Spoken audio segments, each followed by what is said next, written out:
I went to a Kanye West sing-along and witnessed a crowd of ghosts steal his voice.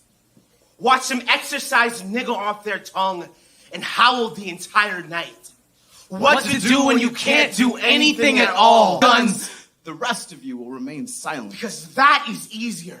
That is the best way to come out without your own tombstone, maybe. Like maybe, by dragging these words through generations, we can change where they came from. I have seen white things speak nigger like a curse. I have seen black things speak nigger like a combat ribbon in a war they never clutched arms in. I have seen everyone else penetrate my flesh with foreign flags, wanting me silenced. I want to live to be black another day. I want to live to be black another day. I want to live to be black another day. Without feeling this fire burn my insides. When walking past a hookah bar full of white kids blaring the hoodest music, you will want to ask everyone, is this what you view us as? When your very existence becomes a contradiction to their notion of you, you will ask yourself, what's real and what's the ghost? You will see a hillbilly club. You will see them blowing smoke like they just finished a burning. You will see the night sticking to your skin like the blood they wish they could cash crop out of their palm. This was never just music. To some, it's just a beat.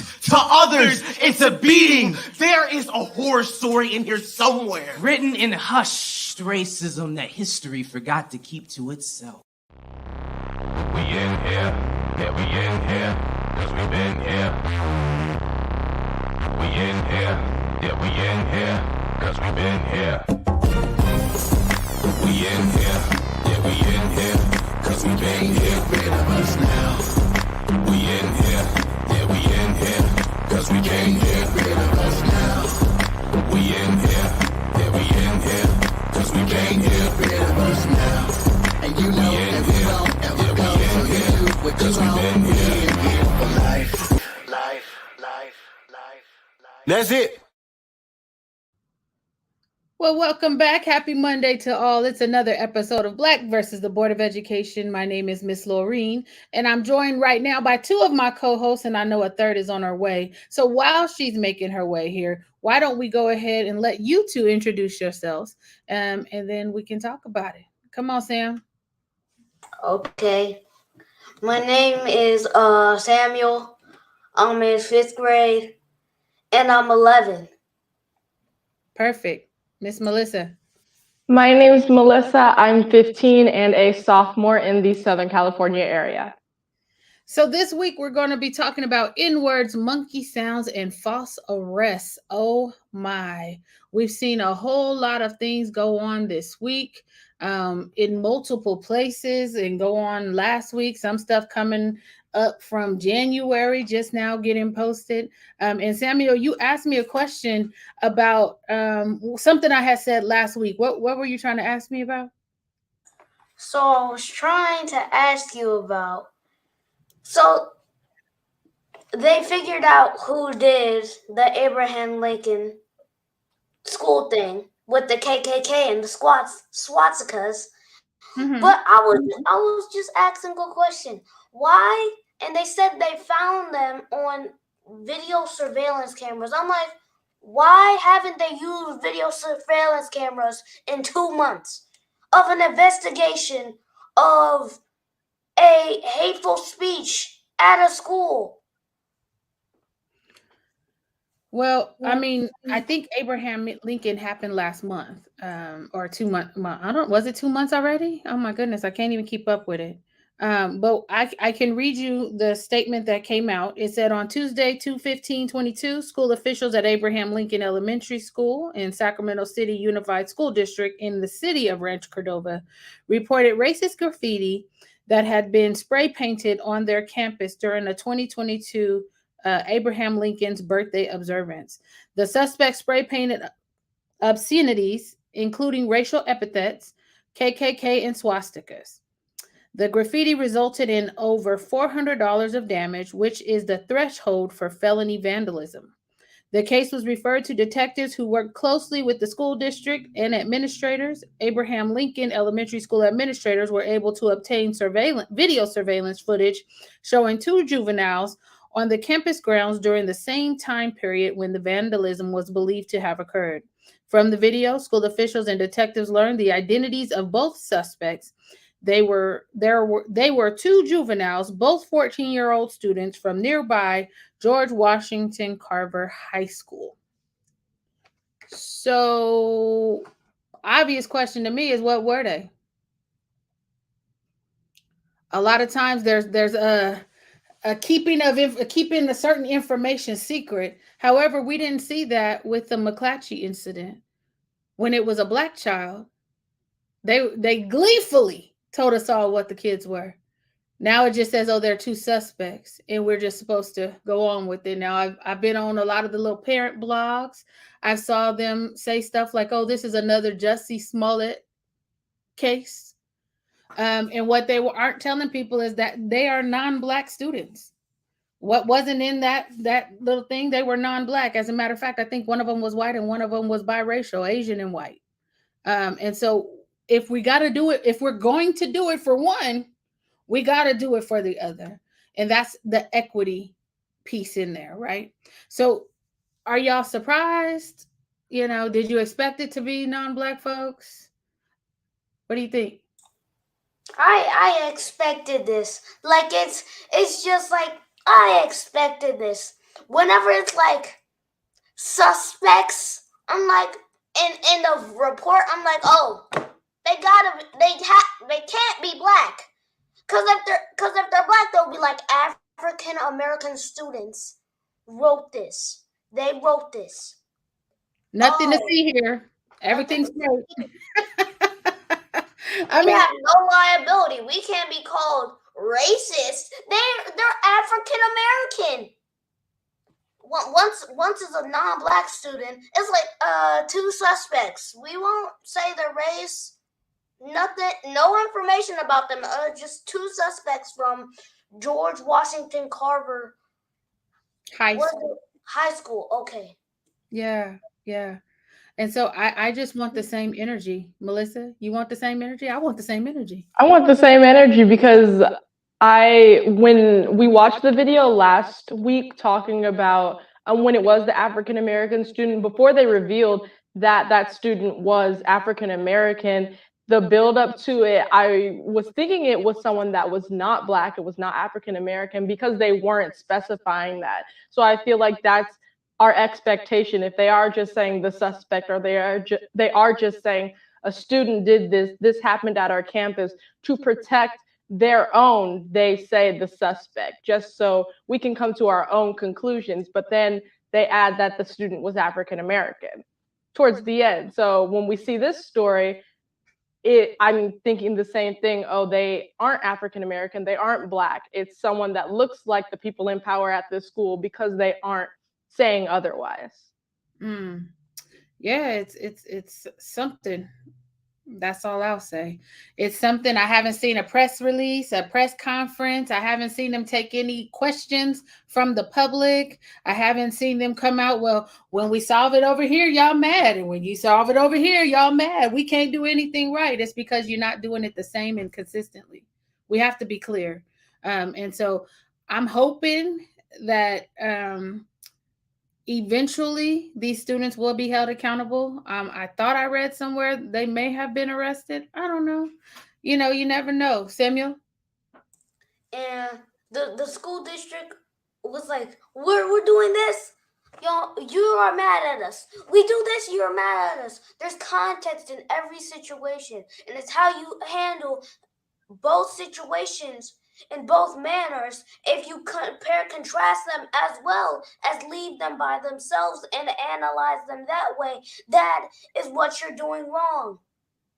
I agree. You just say that, oh, people are mad at us for both ways. Why aren't you analyzing what you're doing wrong instead of automatically victimizing yourself? I agree.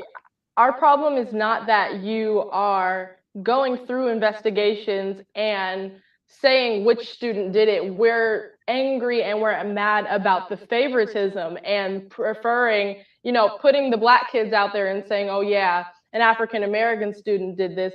But when it's a white student or someone who is not black, trying to protect them when you do not protect us. That's our problem, just like Sam was saying. And speaking of that, that is going to bring us to our first story. Check this out. Police, and I'm here to share with everyone about a racial situation that she endured at school and the emotional distress that it has given her as well as her parents. And unfortunately, I'm here to share it with everybody because I don't want this to ever happen to other parents and their little black girls and their little black boys. My daughter was repeatedly called the N-word at school, and unfortunately, after being called it repeatedly, she reacted to the point where she hit him because she was tired of it. It eventually got to the school's office, and in regards to that, she was brought into the office where she gave her statement, even though I was not there for the statement that they had her write, nor were any of me or my husband. We were not there, and they also asked her to speak what had happened. And in regards to that, it went to their school committee this morning, which is of nothing but non-black people, to the point where since she responded to a multiple time attack, they decided to suspend her with a 10-day in school suspension. A 10-day in school suspension, as well as a referral to put in her file. Now, I'm never will I ever say it was okay for my daughter to hit anybody. She's definitely been held accountable for that.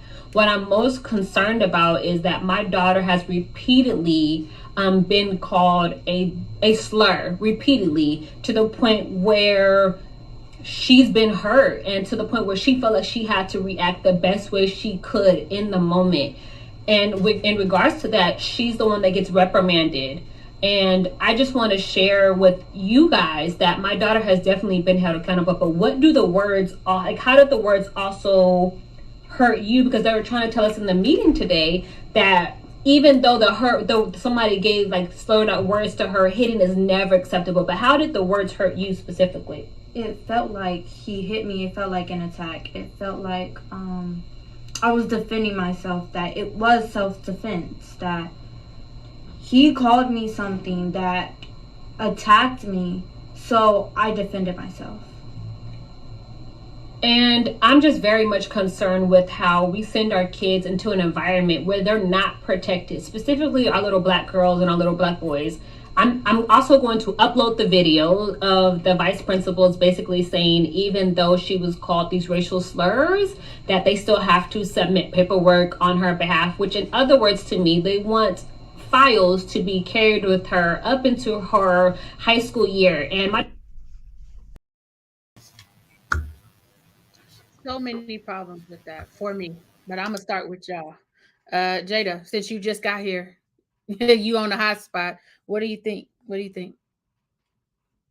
I do understand the mom's perspective of like holding her child accountable for the actions that she did. Because, sometimes I do think that sometimes we shouldn't overreact with words, but I understand where she's coming from as well, where she felt attacked. So she tried to defend herself in the best way that she thought she could, because she wanted, I guess, in my mind, it felt like a retaliation, like you hurt me, so I'm going to hurt you. And that was just her first instinct. Samuel? Oh, okay. I heard that he called her, or the student called her this. Samuel, why you got the microphone in your hand? Put the microphone. Every time you get upset, you grab the microphone. Talk to us. Go ahead.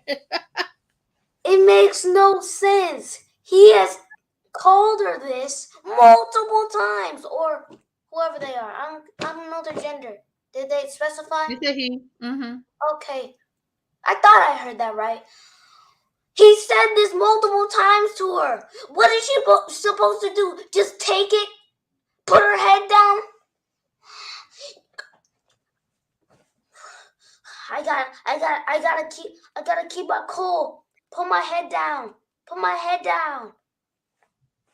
What are you supposed to do after a certain amount of times of just getting attacked? You gotta fight back. You have to defend yourself in some way. And I have a question. Did she bring it to the people in the office, to any secretary, to any staff? Did she bring it up to them? My understanding is that she reported this to the staff every time it was happening.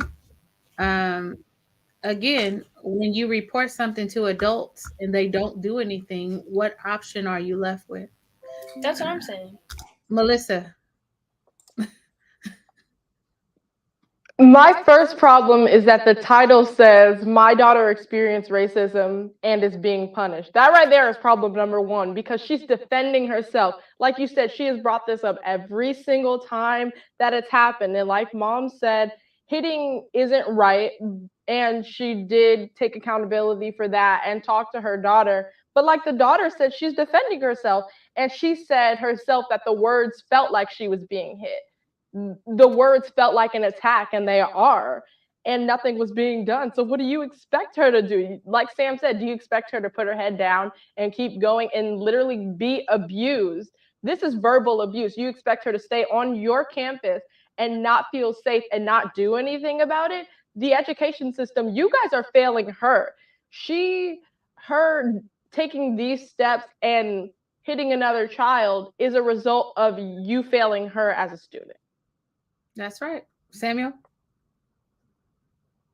And people underestimate the effects of emotional abuse. Emotional abuse can hurt as much as physical abuse. Come on, Samuel. People don't understand that. It can lead to the same conclusion as physical abuse at the end of the day when it gets bad enough. It can lead to the same conclusion as physical abuse can. So, just people in general should take emotional abuse as seriously as they take physical abuse. Because in this case, this student may not be hitting this black girl, may not be assaulting her, but he is assaulting her physically. Assaulting her physically, but he is assaulting her emotionally, mentally, and that's as worthy of a expulsion as hitting her. So, and they wonder why we grow up with all of these mental health problems and things that transfer over to us being adults. But it's because these problems were not taken care of when we were younger, and when we were telling you what the problem was. And the problem is happening while we're in your care at school. These things are happening. We're letting you know, and you're not doing anything about it. So when we're adults and other things are happening, they're like, oh, it's the angry black girl or the black girl with the attitude and all these stereotypes, but it's your fault because you aren't taking care of us like you should be. And as quick as they were to punish her, they should have had that same quick action when it came to the verbal abuse that she was experiencing. And I bet you if this whole thing got brought up, they would have the same apology as every other school. Oh, we don't tolerate this. This is not who we are. This is not who we represent. Obviously it is. Yeah. And I just want to point out some things that stuck out to me about what this mother was saying. Number one, her daughter gave a statement. What do I tell y'all about statements? Don't make statements until your parents present. So her daughter gave a statement without her there. We gotta fix that immediately. Number two, she was suspended a 10-day in-school suspension, which means they're still going to get that ADA money because she's coming to school. Okay, that's number two. Number three, her mom said, we send our kids to these environments. I wouldn't be sending my damn kid to that environment. I wouldn't. So at some point, we as parents are going to have to take some accountability, and we're going to have to start pulling our babies out of these situations where they're not equipped to deal with it, and they shouldn't have to. Like, this type of stuff really pisses me off because we have more power than we think. But we allow people to come in here and to treat our children as if they are trash.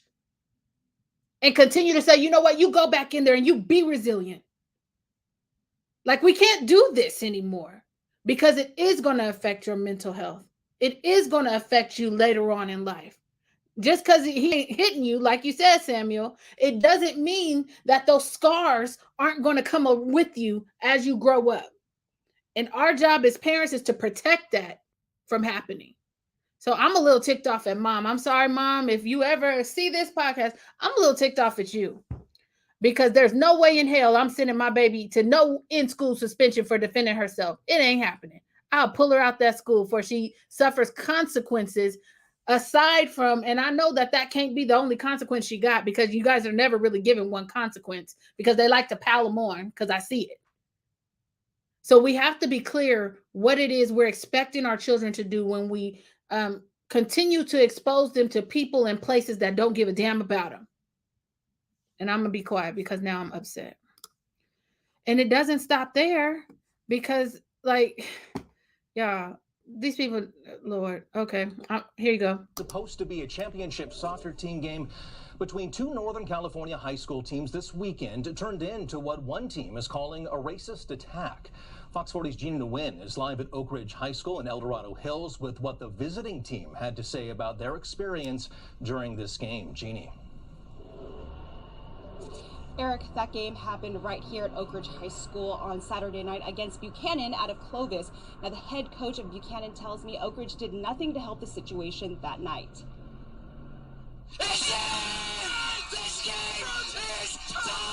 We were fired up. I thought the game was good. I mean, it was an exciting game. It's kind of what you want for a championship game.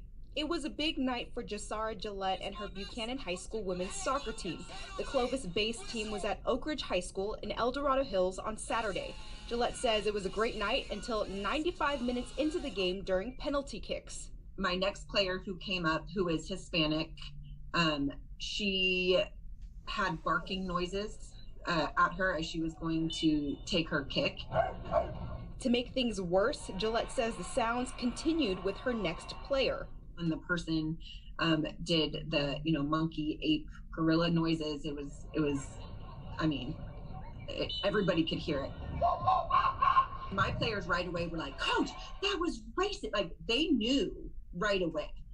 Shocked by what they were hearing, Gillette says she approached the coach at Oak Ridge. I walked over and I was pretty just dismissed. I mean, they're like, "Oh, it's just a guy in the stands." And I was like, we're in the middle of penalty kicks.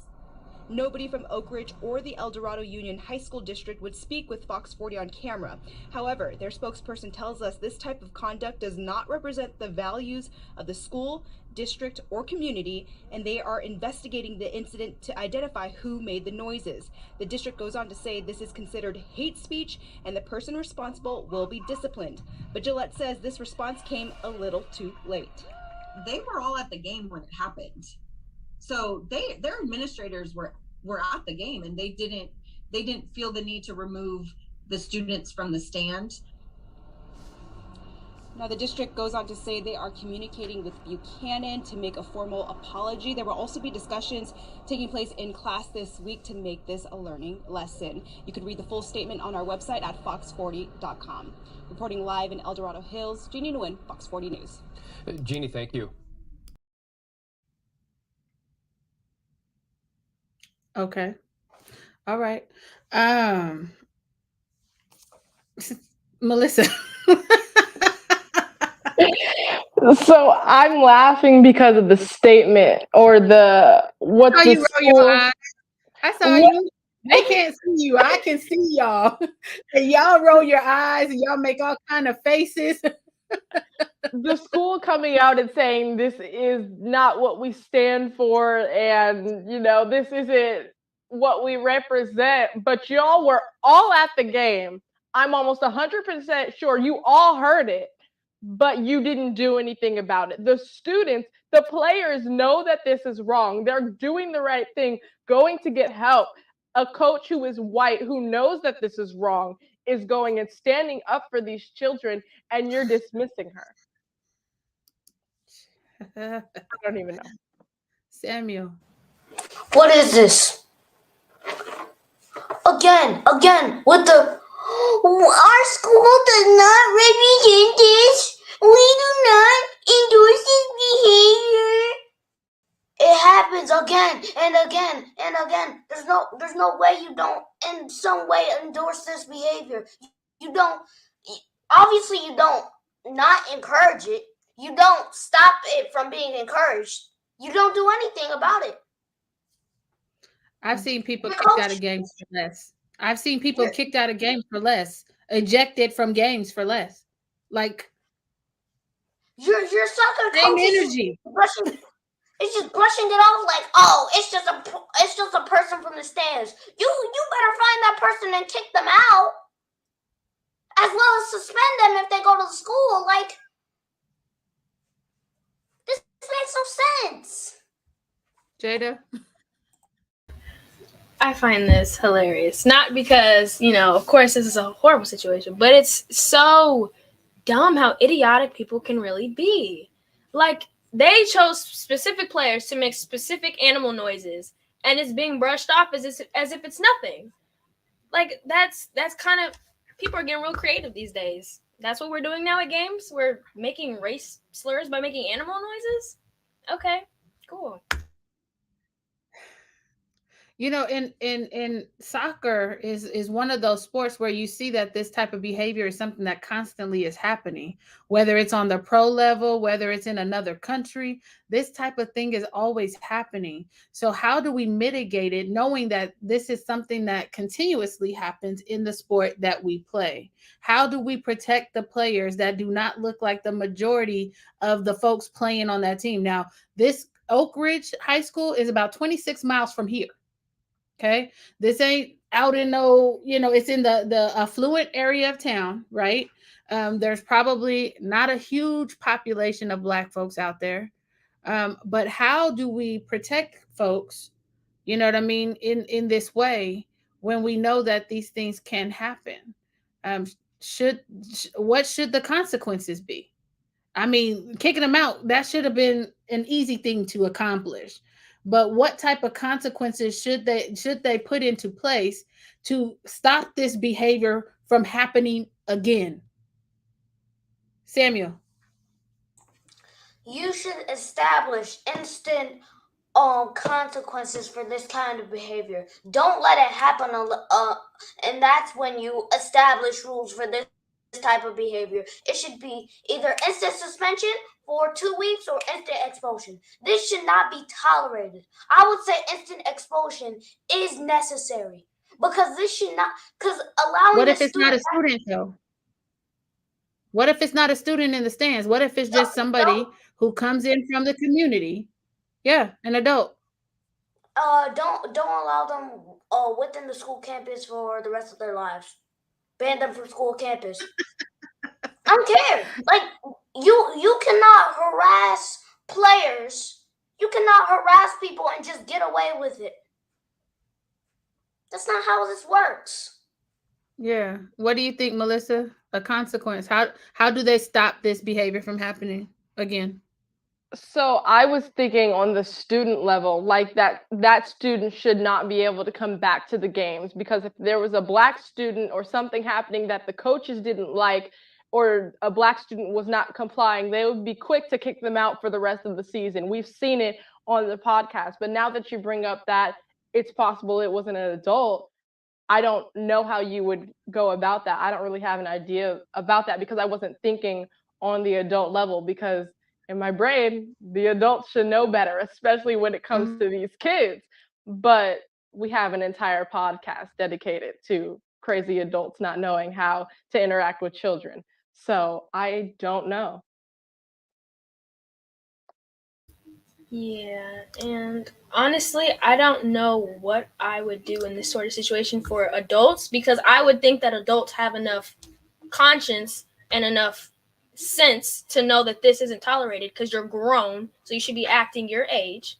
But on a student level, I think that there should be some, like Sam had said, there should be some automatic rules already written up so that you know your consequences, so that when this happens, it's not like I didn't know that this wasn't out of all the sounds you could have made, you could have booed like any normal human being out of all the sounds that you could have made. So there should be an automatic policy where it's like, if this happens here, then here's the automatic consequence. So there's no confusion, no, it was a mistake. No. If you can read, you can read, right? So go ahead and go through that policy. If you disrespect it, here are your consequences, and don't act surprised. So what I'm hearing is a code of conduct. You guys want to see a code of conduct established. And I saw Faiza's comment. She said that award the team being trolled free yards, kicks, throws, whatever, and eject the perpetrators. I can get with that. That I like. I like that idea because I think that folks won't check their behavior until there's some sort of penalty that accompanies it. So I'm with that for sure. but we got a couple more stories to get to. So here is the next one. And I just want to tell y'all, this one is even more egregious than the first one. So here you go. That's your Fox 16 News update. Fordyce parents still have a lot of questions after school board members met tonight for an expulsion hearing. The hearing was called after a bullying incident that was posted on social media, and it caused an uproar in the district and even across the state. That is for sure. Jessica Rank joins us live with the latest on this. And Jessica, this board meeting finished up just about, I guess, an hour ago or so. So what was the decision that was made tonight?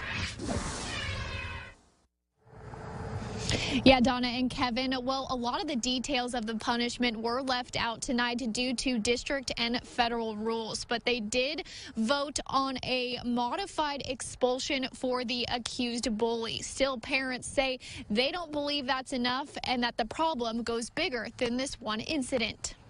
I don't think this baby got no justice tonight. Buses have gone home for the day and classrooms sit quiet. What was the supervision? But inside the halls of Fordyce Middle School, To me, that's negligence. parents replace students, calling for change. My reaction was, wow, you know,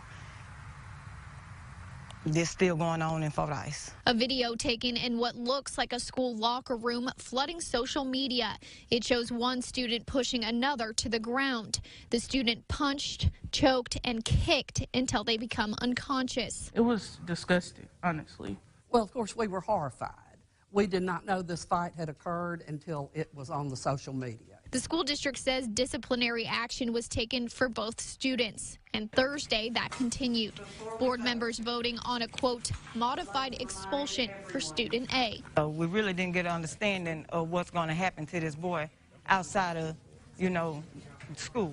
Parents and community members say they have questions about supervision. There are some privacy issues there. And how many times they say this allegedly occurred in the past. There's no tolerance for bullying, and they letting it happen. Parents say because of the extent of what happened in the video, more than an expulsion needs to be done. The district says they have plans in place for a workshop, standing firm on the no bullying policy.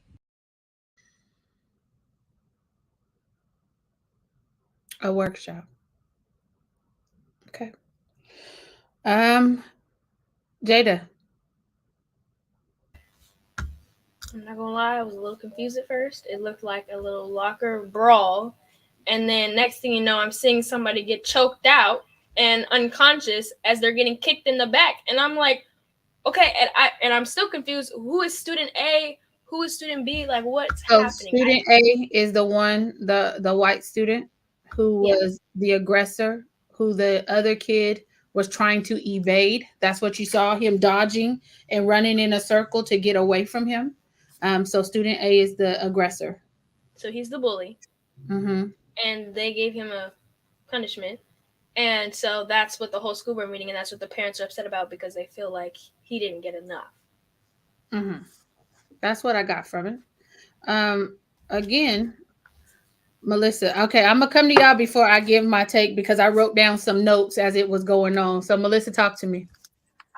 There are people watching for their own entertainment, watching and not interfering at all. I want them arrested because you will be quick to arrest people for interfering with a police investigation or interfering with all these different smaller things.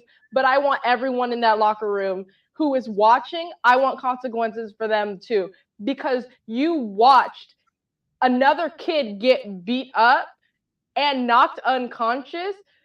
He will most likely, that's probably a concussion. He will most likely have some medical something for the rest of his life or for a period of time. That's going to affect him forever, not to mention the trauma. And then they said discipline for both students, yet we're watching one get beat up. If anything, he was trying to defend himself. It's clear who the aggressor is and clear who the person getting beat up is. It's so clear. We can see it. Adults can see it too. So why is he getting disciplined for trying to defend himself? Because that's what we're seeing. Samuel? So first thing, how does the school board not know of the fight until it's posted on social media. What? You're a school board. You should have a handle and a code of and a handle of every school you monitor in that district. You should not be seeing stuff that's happening from schools in your district from social media. People should not know. People that aren't in the school district, that aren't running the school district, shouldn't know this before you do. If they're not in the school, this makes no sense. I want them fired too for not doing their job. And then second off, why are both students being punished? Well, what does student B do? He's obviously bobbing and weaving to get away from it. He's like weave. He's obviously doing evade tactics. How is he involved in this fight? It's not even really a fight. It's just really just somebody beating another person up. What's sickening is the students surrounding them just like, and then watch somebody get knocked unconscious and nobody stepped in like, hey, yo, like breaking up. First of all, they should have broken up from the beginning, but nobody stepped in even after the kid was unconscious, which means that there's little care for that student. Like if I saw my kid on camera getting beat up and nobody doing anything, I would fear for their safety at that school. And I would move them because ain't no way I'm about to sit here and watch my son get kicked in the back after he's been choked unconscious and everybody's just watching for their own entertainment. The school board doesn't know about it. The kid doesn't get proper consequences. I'm not keeping him there. Like, what are we doing?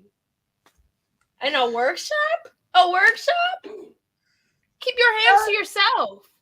Simple. What? Third, that's what I was talking about. A workshop. What is a workshop gonna do? A workshop on bullying?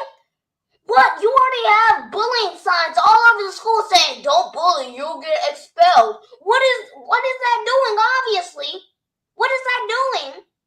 What is this gonna do? You obviously need rough enforcement and drilled into these kids' heads that they will get expelled and or worse, like they can get add on to that if they indulge in bullying. Like this is not okay. This is not okay that we're just doing a workshop to try to teach these kids not to bully. It's not gonna work because this has been done countless times. Oh, don't bully, guys. We're gonna set up a workshop. Like that does anything. It's just crazy to me how, like Miss Jazzy said, where was the PE teacher? Because I know when I was in middle school, you could not be in that locker room for more than 3 minutes if you're not getting dressed. They'd be like, ladies, are you getting dressed? Yep, you need to leave. How do you miss an entire circle and there's two people in the middle, one's getting beat up and other people are just, how do you miss that? Where is the PE teacher? Where is the teacher? What period are we in? Is this passing? Like, what is happening? Where are the adults? Where is the supervision? Like, maybe they scared of the bully too. And this isn't the first time this has happened. So my thing is, how many incidences like this have been brought to the school board that they've like never had a meeting for? Like, if this is multiple, and is this just the one that they've seen, or is this just the one that they decided to pay attention to because all these parents are getting on their behinds because they see this on social media? Like, this is stuff we need to be thinking about. Well, I think we have to put stuff in context. So normally what happens is when there's an incident on the campus, that site principal is the one who is supposed to notify everybody, right? So VPs are responsible for what? Disciplinary action. Okay, so VPs are over discipline. The principals run the whole campus. Who's the only employee of the school board? Come on, she was in the video. Who's the only employee? The superintendent. Okay, so the superintendent is the one who deals with all the day-to-day in the district, right? Under the superintendent has all this staff, normally directors, associate superintendents, and other staff, right?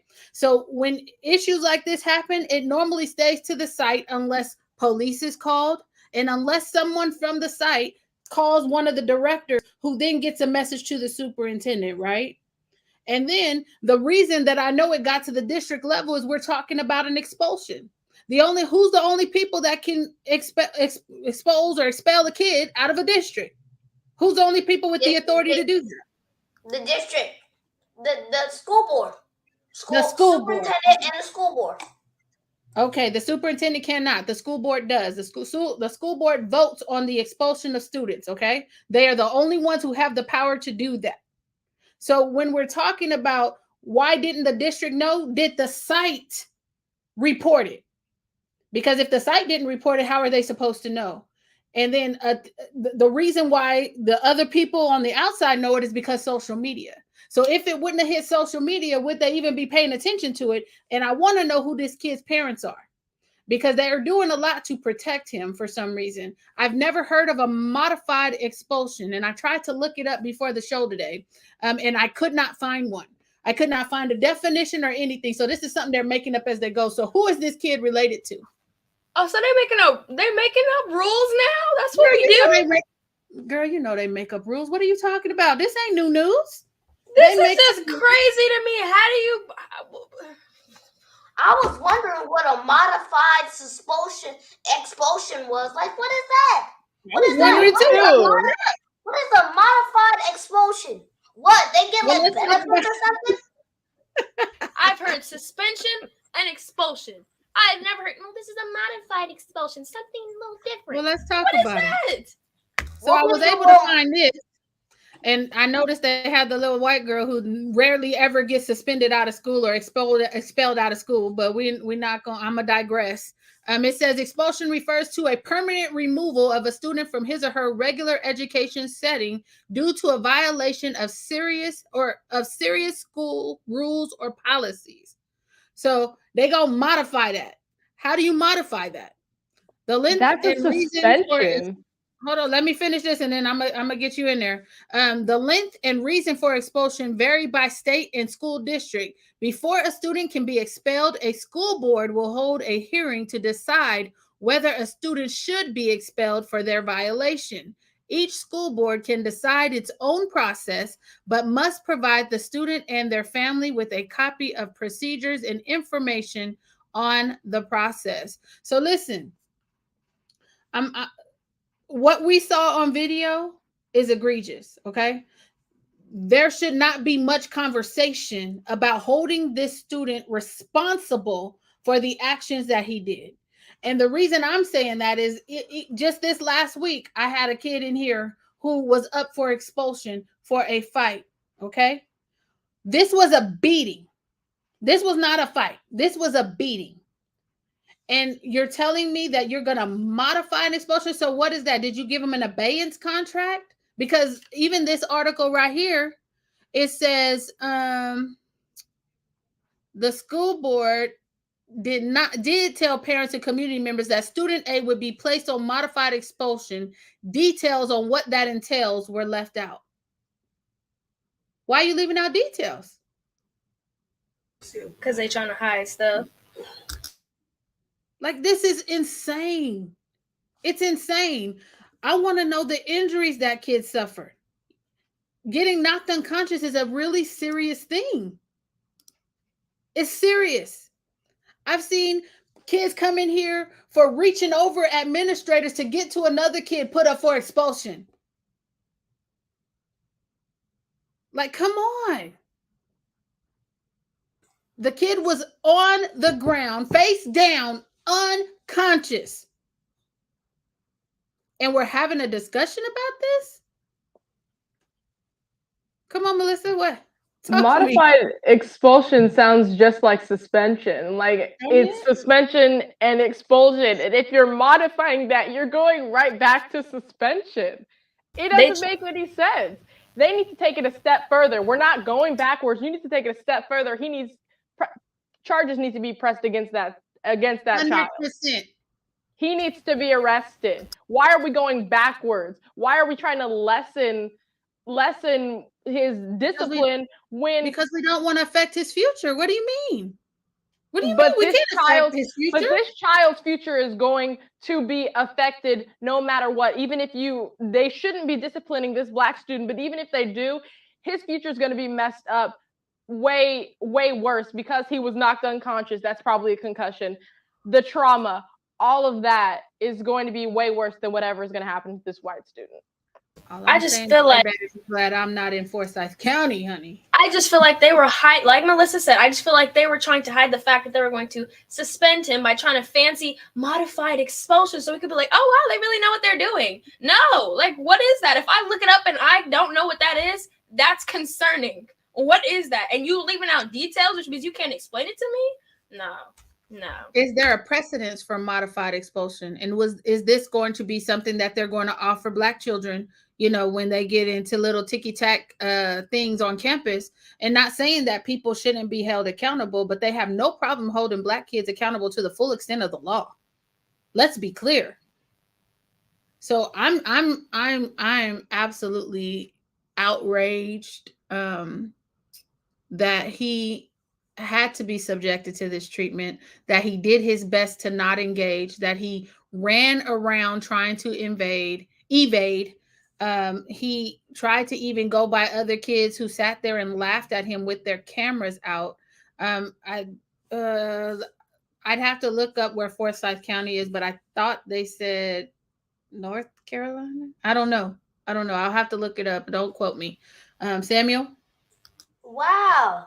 Forsyth sounds like Forsyth, which is a notoriously racist county in Georgia that probably for the last 100 years has had less than 1% of Black people in the county. Let me look it up. Forsyth. And we got one more story, but I need to. They say it's in Georgia, Sammy. Is it the same? Wait, what is? I forget. I heard a difference. There was Forsyth and then Forsyth, which is Forsyth is here, Forsyth is wherever that is. We'll have to look it up. I don't know, but it's ridiculous. Go ahead, Jada. That white kid can't say, like, he can't defend himself by saying, oh, I didn't mean to, like, put him unconscious. You choked him out, waited for him to fall on the floor, then kicked him in his back to make sure that he wouldn't get back up. That's very much targeted. That was very much purposeful. It had arrested. I don't see a reason for it to be. Well, and I agree with you. I think that arresting him and letting him face battery charges is par for the course, and I think that should happen expeditiously. And I'm still looking this up, but what are we doing? What are we doing? And I keep talking about the same, energy when we're talking about different things happening. We need the same energy, because if we're not going to do things the same way for everybody, that's when inequities come into play. And we can't do that. Let's see. It was in Arkansas. Fordyce High School. So Fordyce. Fordyce. I guess that because the news coverage said Little Rock, which I know is in Arkansas. Okay. So I guess Little Rock. I tuned out after I saw him go unconscious. I'm sorry, I couldn't even remember. No. All right, so we got about 12 minutes left, and we can't let the day go without this story. So y'all check this out. Hey, sir. Hey, man. Do me a favor, man. Come this way. Whoa. Put your hand behind your back. Change my back. Okay. Got it. 204, what minute we take? Fellas, I really should do it. What's going on, my man? Trying to put money on my own. You said what? Yeah, this your phone? Yeah, sure. Good job, guys.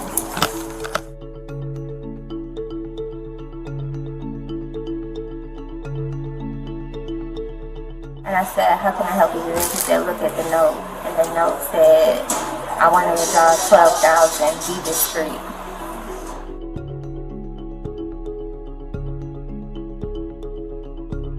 So I said, you want to make a withdrawal? She told me which account. He said, he just kept putting, he's like, look at the note. So I'm like, okay. He did give me his ID. It was a California ID. But my stomach started turning. I'm like, okay, it just seems odd because you're making a withdrawal, but you put a note on the back of the deposit slip and you keep telling me, look at the note, but you don't want to talk to me.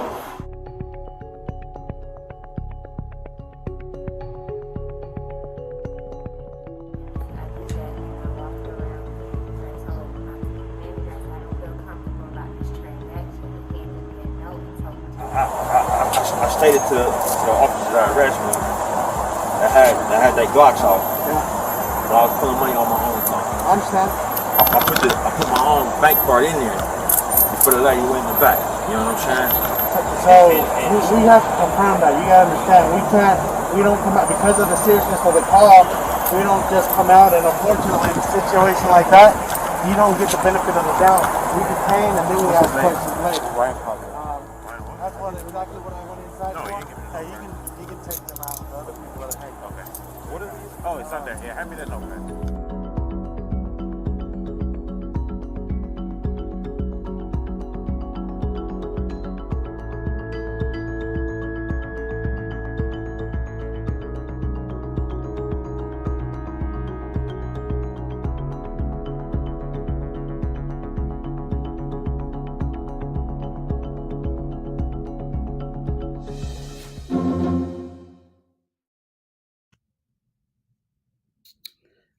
Okay, so first things first, all skin folk and kinfolk, let's get that completely clear because there are some folks who harbor certain biases about Black people that happen to be Black people. Okay, let's start there. Samuel, I did see your hand up, so I'm gonna kick it to you first. What you got for me? This makes no sense. Because it absolutely makes sense for him to write a note and say, please just withdraw 12,000 from my account discreetly because it's more than 10,000 and if that's just uncomfortable and it's yeah. He just said that discreetly and he's like, look at the note, and she's like, what do you want me to do? What's your account? Why would he be there as a bank robber without a gun, without a disguise, without anything? That makes no sense. With his ID. Exactly. And his bank card that he put into the machine that pulled up his account. If you're doing that, you're a terrible bank robber. Like, who is doing that? You're gonna be like, oh, here's a free pass to see where I robbed the bank and who I am. Here. It makes no sense. And this is why Bank of America is trash. Do not go to Bank of America. Or Wells Fargo, but I digress. Exactly. Melissa. I saw this yesterday, and it made me so angry because it really shows that money and fame and your reputation, who you are, what you stand for, can't protect you when you're Black and when people are going to make assumptions and stereotypes are there, when people are going to assume things about you just because of the color of your skin. And it made me angry because, like Sam said, who robs a bank and slides you a note? Who robs a bank and is like, oh yeah, here's my ID, by the way, so you know exactly who I am, where I live, so just so you can arrest me after I finish robbing the bank. The point of robbing a bank is to get away and not be found and to do whatever you want to do with your money. And $12,000, that's it? And you're robbing a bank? $12,000? It was very specific. Right? I just realized robbing a bank, robbing my own money from my own account, I'm lost. I'm here to pull money from my account, but I'm robbing. I'm literally sliding you my bank information, and you're like, oh my God, he's trying to rob the bank. I'm trying to pull money out of my account, and I'm here to rob the bank. Okay, so this is the thing. I don't know if she has fog brain or if she's just ridiculous and dumb. His note said, I'd like to withdraw 12,000 from my checking account. Please count the money in the back so it can be discreetly or something like that. How you get that I'm robbing a bank when I told you I want to withdraw it from my account, I provide you my ID, I provide my bank card. I put in my PIN. I have all access to my account. Why you think I'm robbing the bank? Either she's an idiot or she's an idiot. I don't know. There's no ifs, ands, or buts about that. Number two, she said that he wouldn't talk to her. Now, I don't know how many of y'all have had to go into different places where people are wearing masks. You can't barely hear them anyway. So if I'm going into a bank and I want you to know what I'm saying because I have this big old thing in me, if I want you to know what I'm saying, I do this. I go in there and I tell them what I want out of my account so I don't have to say it out loud so people behind me can't hear me. Like I don't understand how we got so far in. And then she said, well, he had a California ID. And my stomach started churning. Sis, don't say that she's pregnant. Maybe you just pregnant and you haven't. I don't know. Like, I'm so confused at how we got here because I can tell you when I went to Atlanta, they weren't very nice to me either the first time I came, and that was some time ago. And they know when you're not from there. And so I'm just trying to figure out what relevance does it is it that he has a California ID? What relevance is that? Not only did they detain him with guns drawn, let's be clear, they detained his nanny that was in the car waiting for him and somebody else who was in the car waiting for him. So I'm just trying to figure out what type of, he said you are not going to get the benefit of the doubt in these type of situations. So it's a no-win situation. So I'm sitting up here thinking I'm just going about my daily routine, going to my bank, what I consider my bank, pulling out my money, and I get guns drawn on me. And while I'm being walked out, the idiot right there says, "Good job, guys." Like, I'm so confused. And these are Black folks. So y'all got to help me with this one. Help me out. Y'all ain't got nothing to say. Come on, sis. Jada and Melissa like, nope. Nope. It's just like the person that called the cops on him. You're an idiot. Are you an idiot? Are you a little bit just like underdeveloped in your intelligence? Like, this makes no sense. How do you not figure this out? This is easy decision making. Easy assumptions. I don't have to talk to you if I don't want to. I don't have to talk to you. Exactly. I don't have to talk to you. You a damn teller. Maybe I'm having a bad day. That's all. Maybe I'm having a bad day. Maybe I just want my money. Leave me alone. Exactly. I ain't got to talk to you if I don't want to. She doesn't get paid to talk to people. She gets paid to hand people their money and send them on their way. Like, why are you mad that I'm not talking to you? What if I lost my voice? You know, what if, like Sam said, I was having a bad day? What if I just don't want to talk to you? What if I'm just taking a precaution and not setting myself up to get robbed in the parking lot? Because you say $12,000 in cash out loud. Somebody's waiting for you outside by your car. Someone's waiting for you. And he said, and you guys have to go and watch this in 11-minute video. He said on that video, I haven't had a gun pulled on me in a long time. And he said, can you take my glasses down? I'm having a panic attack. That could have ended so very badly. It could have ended very, very badly. And that's traumatic. It's traumatic. He did what? Fruitvale Station? He knows what happened with Oscar Grant.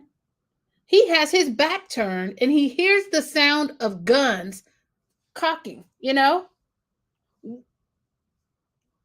Because I'm getting money out of my account. And you see, he's like, what is this about? Like, oh, put my hands behind back. Okay. You got it.